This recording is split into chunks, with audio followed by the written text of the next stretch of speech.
कैसे काटा सुहाग रात गे सच बताई हम बात गे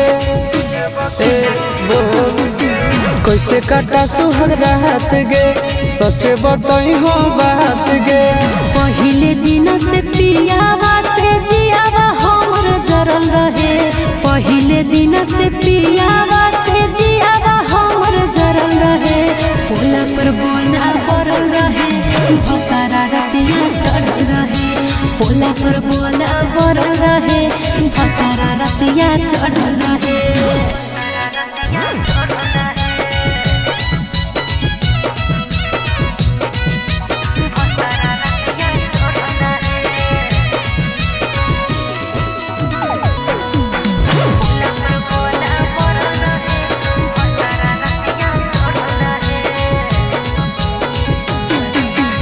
सरिया नहीं घोड़ल रे, चुड़िया नहीं फूटल, नहीं हर से पहन के गेलो, नथिया नहीं टूटल। हे रे छोड़ी डूबलो तोर पापा के दहे जबागे, अगुआ न हम के करल कहमाई रे जबागे।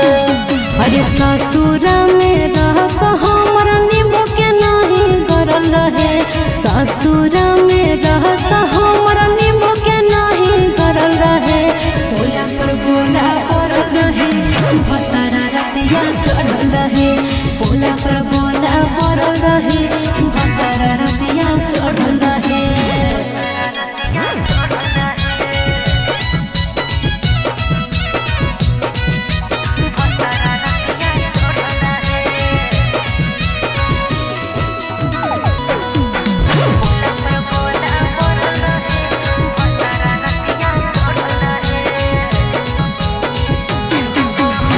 छुबो हम कैलिए छुबो हम कैलिए, गरमा दूधवा पियबो हम कैलिए।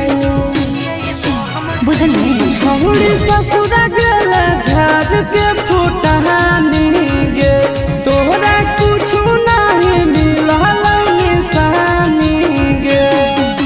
चिंटू राजा शीशावा से मनवा नहीं भरल रहे, चिंटू राजा शीशा